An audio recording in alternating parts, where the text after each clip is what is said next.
Hey, Twister girl. Welcome back to Twister Shout. I am Shar, and it's been a long week. Whew. I done went on vacation. We got to do this hair. Gotta do this hair. Oh my goodness. Okay, y'all. We're going to do this hair. What I'm using today, I am going to use the Camille Rose Grease in between the splits of my hair and around my edges. I'm going to do something a little different today. Y'all know that when I redo my twists, my braids, or anything, I'm always spraying water. I was watching this video. I'm not going to call no names because I can do that no more. I told myself I can do that no more. And it's not that I'm going to talk bad, because I'm not. It's just that this is someone who had gotten a bad rep on YouTube for her instructions or her tips or her information.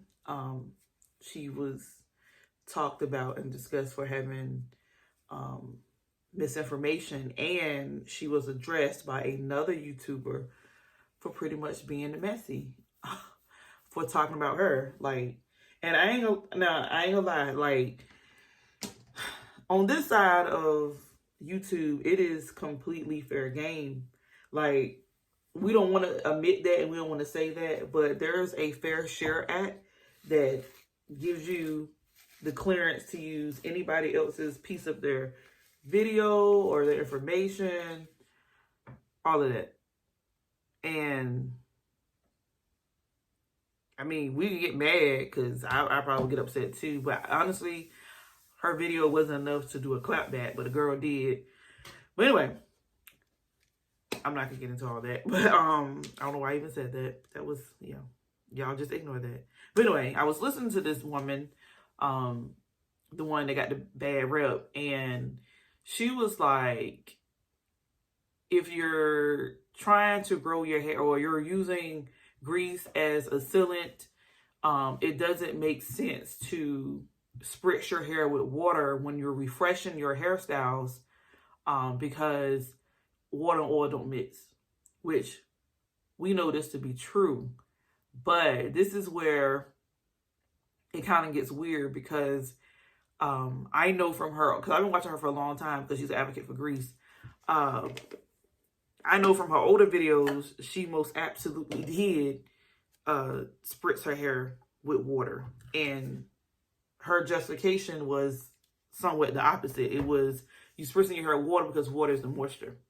But now she's saying use a, looks kind of weird, use a water-based product.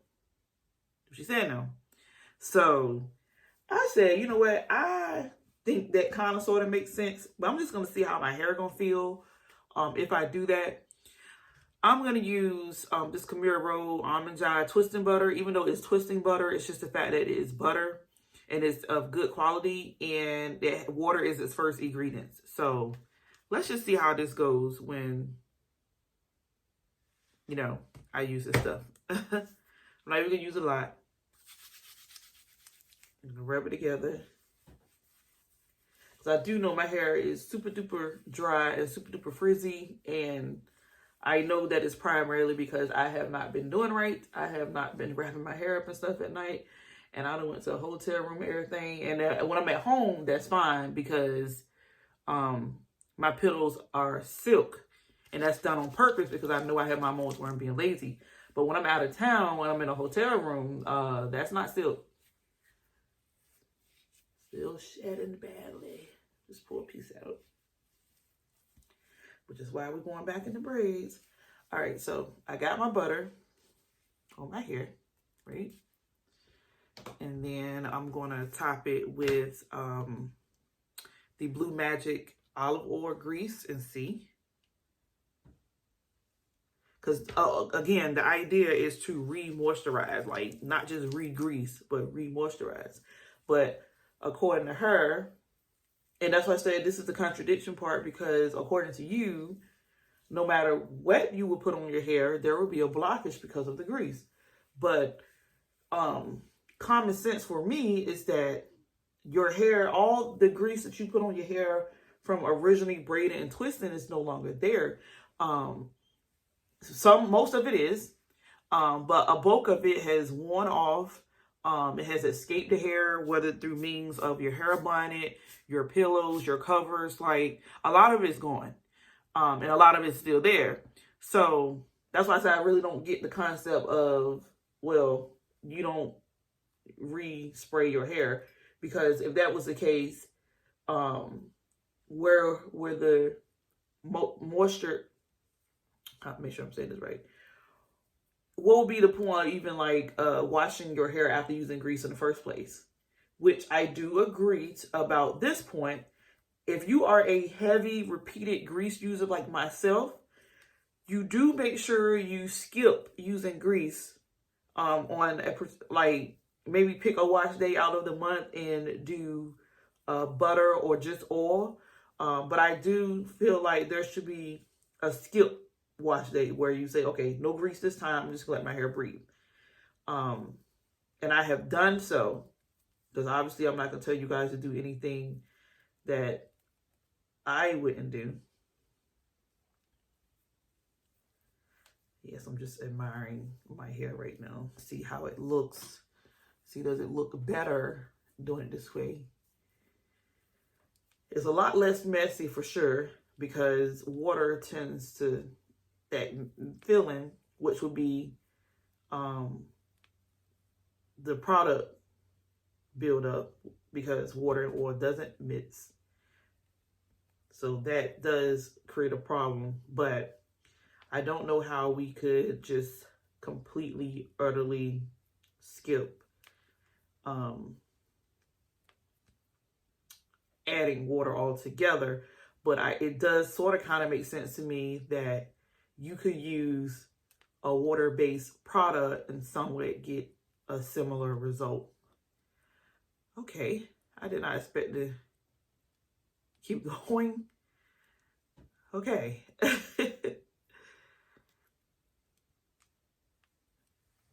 Okay. All right. Wow. I mean, I'm happy, but yeah. I did not expect for it to be that long. All right, so let me get this one in the back, the thick hair. The thick hair back here. But you guys, please comment if that makes sense to you. Instead of refreshing with water, refresh with a water-based product. And you know what came to my mind was individuals with thinner hair and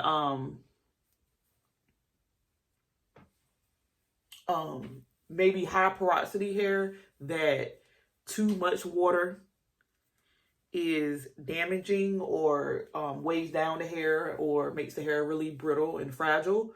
I'm thinking about those people, how that will possibly make sense. Now, I have been hydro fatigued once or twice, but it is not common because I do not, like, I went through the stage where I was wearing a pineapple, and what I would do is every other day almost, I would get my hair wet and then put product on, and that caused my hair to be hydro fatigued because that was too much water. That I understood was too much water now, because I literally would saturate my hair as I'm showering, and then when I get out of the shower, I will put product on my hair. So what sounded like common sense now, it just didn't register to me then. But I did start noticing my hair was behaving different. Now here's the catch-22. My hair looked better because my hair was thinning and that part just aggravates me. Because my hair was brittle and it was thinning, and it took on its wet nature because I was wet and it had a lot of water in it all the time. I was thinking to myself, I'm doing something good, because it was the look that everybody wants, right? It was that wet, silky, soft look. And that was really rare for someone of my complexion and hair texture. And that's just the honest truth. Like, I got compliments all the time, and I know what they was thinking, because normally you don't associate that nice, good, wavy hair with someone of my complexion. And that would be, I even didn't associate it that way. And when I did see it, because I actually did see a couple of people in real life that actually had the nice wavy hair, I automatically assumed that they had something else in them. And that's kind of crazy, right? Because the people who it is, they don't have any other ethnicity in them whatsoever. And you may say, how do I know? Because one is they're not related to me, but they are close to kin, if that makes sense. I don't know. You know how they say like second and third cousins, but they don't really count. But anyway, so yeah, that was like a really biased thought. And then even for myself, I was thinking to myself, because I'm like, whoa, here I am, this darker complexion, and I somehow managed to know my hair well enough to get that result, right? But the whole time, my hair was just hydro fatigued. And I'm not saying it's completely impossible to have that kind of hair and texture hair, because as you guys can see, as my hair is how it is now, I do still have a really evident and visible curl pattern. Like, that's not a brag or boasting to the extent that it was before. This was just like, okay, when you do take care of your hair and you do use products properly, you do see the best showcase of your hair. That's just a given. But to the point where I was before, which I always tried to go back and mimic that same, hair pattern, I could have easily been mistaken for 4A, 4B for sure. And that's not my norm. And obviously I'm not trying to diss or make anyone feel bad if you have 4A, 4B hair and you're my complexion. That's not what I'm saying. Please don't take that from what I'm saying. I'm just saying, for me, the way my hair looked, I was misled. But and it would be the same thing for, like for me, when I first got my perm. I remember when I first got my very first one, my hair was coming from a very healthy, all my life natural state. And my hair it had volume, it was shiny, it was long, it was thick as much as it was straightened. And I'm thinking this will continuously be my normal state of hair, and it wasn't. So just be careful about, being misled by what products make your hair look like what. Is what I'm saying too. But anyway, so far, so good. So far, so good. I like it. I don't think it looks bad. I don't think my hair looks deprived. This would have been a bomb braid out. But no braid outs for a little while. But anyway, you guys, please comment and tell me what you think. I'm going to finish the rest off camera because, I don't want to hold you guys long. But I will put the finishing product probably in the thumbnail. But, yeah. This is almost, has it been a week? Yeah, I think it's been a week since yeah, it's been exactly a week since I washed and, well, a week and a day, washed my hair and braided up with, leave-in. And you know what? I just thought about it because you do that on wash day, and that would explain why your hair looks so perfect on wash day, because you don't end with just water. You come in with leave-in, and leave-in would be a water-based product. Ah, light bulbs. Okay, y'all. So, yeah, let's talk. Y'all tell me, comment down below and tell me what y'all thinking. And does this make sense to you? And do you think it's just hoopla. Let me know that too. Just don't pollute. Keep it cute in the comment section. But y'all talk to me. I'm going to go and finish my hair. I love you guys. God bless. Take care. Bye.